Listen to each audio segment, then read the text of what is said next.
Hello everyone, this is Shoaib Aftab, NEET 2020 All India Rank 1.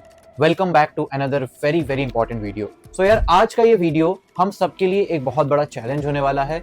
हम एक 21 days का challenge लेंगे. आपने इंटरनेट में सब जगह देखा है कि यार एक 21 डेज का चैलेंज ले लेते हैं एंड उससे हमारी सारी प्रॉब्लम, सारी दिक्कतें, सब कुछ मैजिकली सॉल्व हो जाएगी. पर कितना मैजिक है इसमें, कितना लॉजिक है, क्या हमें करना है, क्या नहीं करना है, क्या 21 डेज एक्चुअली इफेक्टिव है, आज के वीडियो में प्रॉपर डिटेल में बताने वाला हूँ. सो बिना टाइम वेस्ट किए इसको शुरू करते हैं.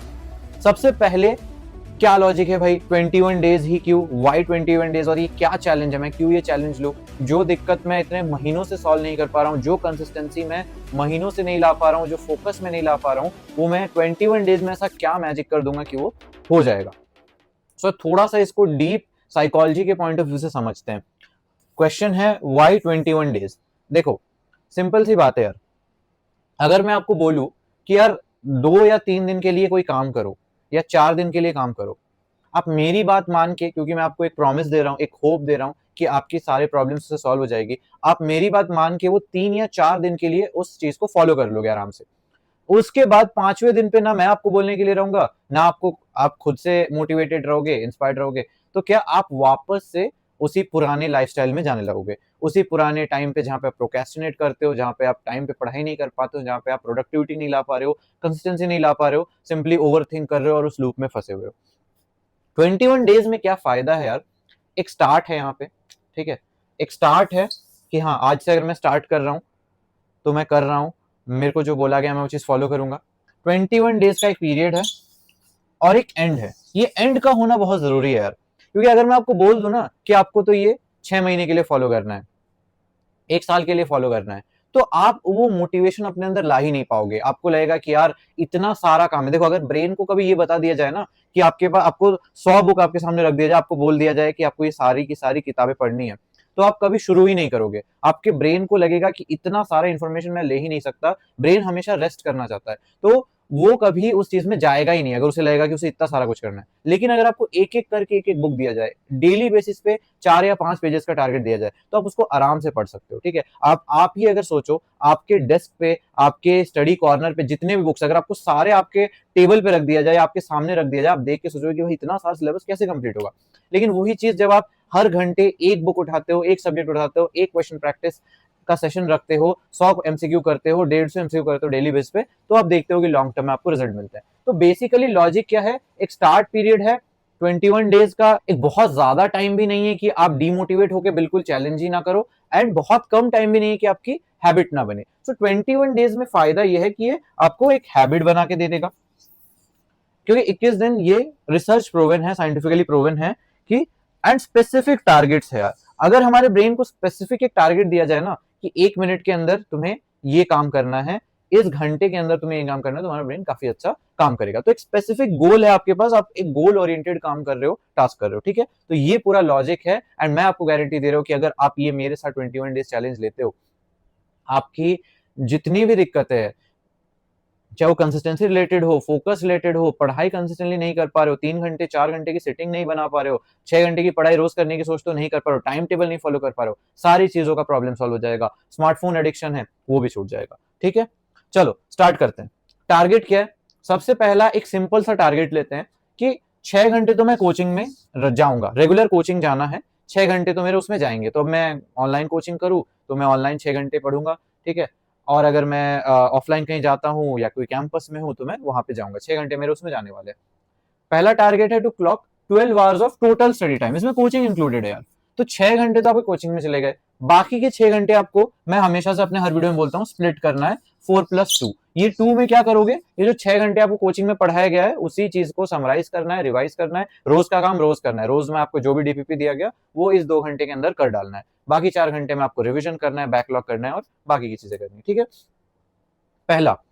उसके बाद आपको आपका जो डेली के स्टडी टारगेट्स बनाने हैं, 21 डेज में आपको डेली स्टडी टारगेट्स बनाने हैं कि हाँ 2 घंटे में मैंने क्लास का वर्क कर लिया, 4 घंटे में मुझे ये चीजें पढ़नी है. ठीक है, तो डेली स्टडी टारगेट्स बनाओ और एक फ्लेक्सिबल टाइम टेबल बनाओ. टाइम टेबल को रिगरस मत बनाओ कि हाँ 7 से 8 मुझे ये करना है, 8 से 9 मुझे ये करना है, 9 से 10 मुझे ये करना है. कभी फॉलो नहीं कर पाओगे, जिंदगी में फॉलो नहीं कर पाओगे. ठीक है, आपको क्या करना है, एक सिंपल स्लीप वेक वाला टाइम टेबल बनाना है कि हाँ मुझे 7 या 8 बजे उठना है एंड रात को मुझे 12 बजे सोना है। अगर आप यही चीज को ढंग से फॉलो कर लेते हो ना 21 दिन तक, काफी सारी प्रॉब्लम्स आपकी इसी से सॉल्व हो जाएगी। क्योंकि मैक्सिमम स्टूडेंट्स की दिक्कत क्या होती है, उनका प्लान होता है 12 बजे सोने का, लेकिन फोन चलाते चलाते, इंस्टाग्राम स्क्रॉल करते करते या फिर व्हाट्सएप में बातें करते करते रात के 2, ढाई, 3 बज जाते हैं।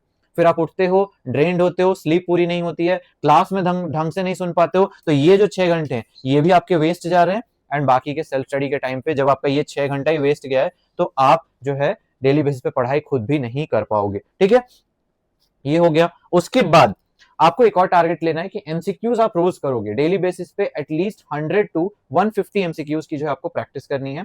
एंड मॉक टेस्ट आपको देना है एवरी 3 डेज। ये सिंपल चीजें करनी है। स्लीप वेक फिक्स टाइम रखो, सिंपल टाइम टेबल बनाओ, डेली स्टडी टारगेट्स लो। सिंपल टाइम टेबल में मतलब मान लो 9 से 12 मेरा स्टडी टाइम है, तो वो मेरा सुबह का 9 से 12 मेरा स्टडी टाइम होना चाहिए। ये सिंपल टाइम टेबल। ये नहीं कि 9 से 10 में फिजिक्स करूंगा, 10 से 11 में बायो करूंगा, 11 से 12 में ऑर्गेनिक करूंगा, नहीं वैसा नहीं। एटलीस्ट 9 से 12 मेरा स्टडी टाइम है, मैं उसमें पढ़ रहा हूँ। ये आपका होना चाहिए simple time table, sleep wake सही, 100 to 150 एमसीक्यूज और मॉक टेस्ट। ये 4 चीज आपने कर ली तो आपका बेसिक जो है सुधर गया। अब हम आगे बढ़ते हैं नेक्स्ट।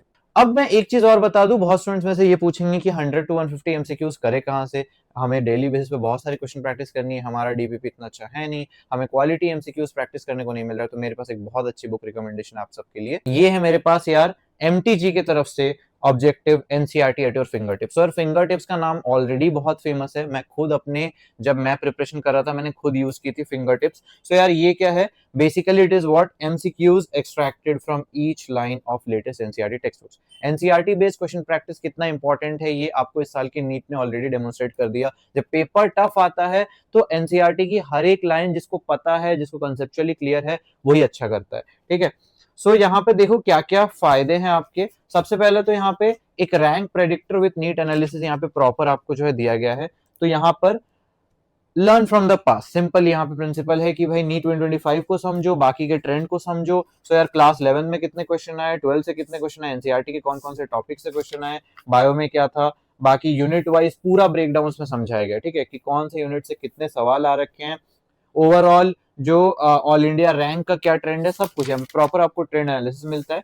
उसके बाद जैसे ही मैं किसी एक चैप्टर को अगर मैं ओपन करूं, तो चैप्टर स्टार्ट होने से पहले जैसा कि आपको पता है एनसीईआरटी में भी पहले साइंटिस्ट के बारे में दिया होता है, यहाँ पर साइंटिस्ट के इंपॉर्टेंट पॉइंट्स को समराइज कर दिया है, फालतू की चीजें दी हुई नहीं है। यहाँ पर साइंटिस्ट के जो उसका जन्म कहाँ हुआ था, वो कहाँ रहता था, ठीक है, या फिर वो उसने कौन से साल में वो कहाँ से कहाँ गया, वो सब ऑब्वियसली इंपॉर्टेंट नहीं। इंपॉर्टेंट क्या है, उसके कॉन्ट्रीब्यूशंस, ठीक है, उसको क्या नाम दिया गया है, उसको क्या बोला जाता है, ठीक है। फिर उसके बाद और बाकी की जितने भी चीजें हैं, तो सारे इंपॉर्टेंट जो रेलिवेंट चीजें हैं वो सब यहाँ पे शॉर्ट में समराइज करके उन्होंने दे दिया। फिर एनसीईआरटी नोट्स, एनसीईआरटी के जितने भी इंपॉर्टेंट पॉइंट्स है यहाँ पर उनको सब कुछ शॉर्ट में समराइज करके यहाँ पे दिया गया। ठीक है, तो एनसीईआरटी नोट्स के फॉर्म में जो है यहाँ पे दिया गया। देन उसके बाद जब आप आओगे तो बहुत अच्छे डायग्राम्स बने हुए हैं, फ्लो चार्ट्स बने हुए हैं, ताकि आप जो है चीजों को और अच्छे से समझ सको। तो लेट से आपको एनसीईआरटी पढ़ के चीजें इतनी क्लियर नहीं हो रही है, तो ये आपको एडिशनल क्लैरिटी प्रोवाइड करेगा। ठीक है, फिर जहां पे रिक्वायर्ड हो टेबल्स वगैरह ढंग से बने हुए हैं। देन आता है आपका मेन पार्ट जो कि है एमसीक्यूज कॉर्नर। तो एमसीक्यूज में अगर आप देखोगे तो बिल्कुल एक चैप्टर के अंदर भी टॉपिक वाइज अरेंज है, जैसे व्हाट इज लिविंग से जितने क्वेश्चन बन सकते हैं सब इसमें दिए हुए हैं। And different type of question है, कहीं आप देखोगे ट्रू फॉल्स टाइप क्वेश्चन है, मैचिंग टाइप क्वेश्चन है। देन अगला topic diversity in the living world, तो उसके जितने क्वेश्चन है सब कुछ दिया। एंड पेज नंबर यहाँ पे मेंशन्ड है कि मान लो आपने एनसीईआरटी का पेज नंबर 4 और 5 पढ़ा, तो आप देखोगे कि भाई पेज 4 से जितने क्वेश्चन है मैं वो सॉल्व कर लूँ, पेज 5 से जितने क्वेश्चन है मैं वो सॉल्व कर लूँ, ठीक है, पेज 6 में जितने क्वेश्चन है मैं वो सॉल्व कर लूँ। तो यहाँ पे पेज नंबर वाइज भी यहाँ पे प्रॉपर मेंशन्ड है, ताकि आप एनसीईआरटी के बिल्कुल लाइन वाइज जो है प्रैक्टिस कर सको। देन यहाँ पे एग्जाम स्कोरर सेक्शन है, जहाँ पे जो डिफरेंट टाइप ऑफ क्वेश्चन है वहां पे जैसे असर्शन रीजन क्वेश्चंस की एक पूरा सेक्शन बनाया गया है, स्टेटमेंट बेस्ड क्वेश्चन का एक सेक्शन बनाया गया है, मैचिंग टाइप क्वेश्चन का सेक्शन बनाया गया है, एंड एग्जाम्पलर के भी सारे क्वेश्चन इसमें दिए हुए एनसीईआरटी एग्जाम्पलर के। ठीक है, तो फिर फिगर बेस्ड क्वेश्चन यानी डायग्राम बेस्ड हो गया, फिगर बेस्ड हो गया। फिर एग्जाम आर्काइव जिसमें एग्जाम के जो क्वेश्चन होते हैं वो सब दिए हुए हैं, प्रीवियस ईयर क्वेश्चन। देन सारी की सारी आंसर की यहाँ पे आपको मिलेगी। सिर्फ यही नहीं यार, अगर आप देखोगे तो हर चैप्टर के बिगिनिंग में जो एक प्रीवियस ईयर की एनालिसिस भी यहाँ पे दी हुई है, ताकि आपको एग्जैक्टली पता लगे कि ये जो मैं चैप्टर पढ़ रहा हूँ ये प्रीवियस ईयर में कितनी बार आया है, कितने क्वेश्चंस आए हैं, ठीक है, नंबर ऑफ क्वेश्चंस पिछले 3 साल के इसमें पूरी ट्रेंड दी हुई है, लास्ट 3 इयर्स का पूरा वेटेज दिया गया है, बिल्कुल ग्राफिकली आपको बहुत अच्छे से ये चीज समझाया गया है। सो यार इस बुक को आज ही ऑर्डर करो, ठीक है, मैं लिंक सारे नीचे डिस्क्रिप्शन पे डाल दूंगा, यहाँ पर सारे फीचर्स यहाँ पे लिखे हुए हैं, ट्रेंड इंडिकेटर मैंने आपको बता दिया, बहुत अच्छे नोट्स है with HD pages, topic wise बिल्कुल एमसीक्यूज है विद एनसीईआरटी कनेक्टर जहां से आपको पता लग रहा है, ठीक है। एग्जाम स्कोरर में आपको डिफरेंट डिफरेंट चीजें मैंने आपको बता दी, जहां पर exemplar, AR, statement based and NCERT based exam archive question भी है, मॉडल टेस्ट पेपर्स भी इस पे अवेलेबल है। सो आज ही इसको ऑर्डर करो, है ना, मैं नीचे लिंक डाल रहा हूँ। अब हम आगे बढ़ेंगे हमारे वीडियो टॉपिक, नेक्स्ट पार्ट पे आ जाओ यार, कि भाई स्टडी में मैं क्या करूं। मैंने आपको ब्रॉडली बता दिया कि आपको क्या क्या चीजें आपकी फिक्स करनी है, स्टडी पॉइंट ऑफ व्यू से एग्जैक्टली स्पेसिफिकली मैं क्या करूं। तो बायो में जैसे कि एक काम कर सकते हो, जिनका बायो अभी थोड़ा थोड़ा लग रहा है कि नहीं मेरा बायो इतना अच्छा नहीं है अभी, तो आप 20 पेजेस एनसीईआरटी एट नाइट, अभी मैंने आपको बता दिया कि एनसीईआरटी की पेजेस पढ़ ली, उसके बाद एनसीईआरटी बेस्ड क्वेश्चन प्रैक्टिस कहां से कर सकते हैं, तो बुक बता दिया मैंने, बुक से नहीं करना, कहीं और से अगर आपका रिसोर्स ऑलरेडी फिक्स्ड है वहां से भी कर सकते हो, ठीक है। तो 20 पेजेस आपने कर ली एनसीईआरटी, ठीक है, रात को सोने से पहले एक टारगेट बना लो कि मैं इतने नंबर ऑफ पेजेस एनसीईआरटी पढ़ूंगा। अब चलो बायो हो गया है, बायो आपका बहुत अच्छा है, स्ट्रांग है, कोई बात नहीं, केमिस्ट्री के लिए कर लो, ठीक है, केमिस्ट्री की एनसीईआरटी कर लो, फिर पेज या टॉपिक बेस्ड क्वेश्चन प्रैक्टिस, जैसे कि मैंने बोला फिजिक्स या केमिस्ट्री के लिए भी कर सकते हो, एंड फिजिक्स केमिस्ट्री के लिए एक चीज और करो, जैसे कि मैंने बोला हर दिन 100 to 150 एमसीक्यूज पर डे का टारगेट बना लो, ठीक है। फोन के लिए क्या करना है, स्मार्टफोन एडिक्शन जिनके लिए है, 21 डेज का एक प्रॉपर चैलेंज लो, अपने माइंड में बिठा लो कि बस 21 दिन के लिए, बस 21 दिन, क्योंकि बस 21 दिन में आपका हैबिट बन जाएगा। बस 21 दिन के लिए आपको करना क्या है, स्क्रीन टाइम को ट्रैक करो और टारगेट करो कि जो आपका स्क्रीन टाइम है वो 30 to 60 मिनट पर डे ही रहे। आई नो बहुत मुश्किल टारगेट है, अगर आप फोन को बाकी पर्पज के लिए यूज करते हो तो वो डिफरेंट चीज है, अगर आप उसमें ही अपने लेक्चर्स देखते हो तो वो डिफरेंट पार्ट है, बट अगर ऐसा नहीं है, अगर आप एक सेपरेट डिवाइस है, लैपटॉप है, टैब है, जहां पे आप अपनी पढ़ाई कर रहे हो, फोन को बस आप रिक्रिएशनल या कॉलिंग पर्पसेस के लिए यूज करते हो, कोशिश करो कि 30 मिनट से 60 मिनट पर डे का आपका स्क्रीन टाइम रहे। स्लीप टारगेट करो 7 से 8 घंटे मिनिमम, मिनिमम मैं बोल रहा हूँ यहाँ पे। अब चाहे बहुत लोग बोलेंगे भैया मेरा तो 5 घंटे में हो जाता है, यार नहीं होता है, 7 से 8 घंटे स्लीप हमें चाहिए एटलीस्ट हमारी एज में, एंड जिस हिसाब का मेंटल लोड हम पे है उसके अकॉर्डिंग भी, क्योंकि लेट्स से अगर आप क्या करता है ना, स्लीप जब हम सोते हैं तो वो हमारी जो टेम्पररी मेमोरी वाली चीजें हैं वो उसे लॉन्ग टर्म मेमोरी में कन्वर्ट करने में जो है कोशिश करता है उसे, ठीक है, लॉन्ग टर्म मेमोरी में कन्वर्ट करने में हेल्प करता है। तो अगर आप ज्यादा टाइम तक सोगे ना तो वो रिटेन रहेगी चीजें ज्यादा अच्छे से। तो 7 से 8 घंटे आपको मिनिमम सोना है। हाँ ये भी नहीं कि 10 घंटे सोने लगे, 12 घंटे सोने लगे, ऐसा भी नहीं है, 7-8 घंटे आपको आराम से सोना है। डाइट में 2-3 चीजों का प्रॉपर ध्यान रखो, no junk food, no snacking, है ना, जंक फूड नहीं खाना है, एंड स्नैक्स ऐसा नहीं कि पढ़ाई का स्ट्रेस हो रहा है तो स्नैक्स खाए जा रहे हैं, चिप्स खाए जा रहे हैं, कुरकुरे खाए जा रहे हैं, कोल्ड ड्रिंक पिए जा रहे हैं, ऐसा इतना भी नहीं करना है, ठीक है।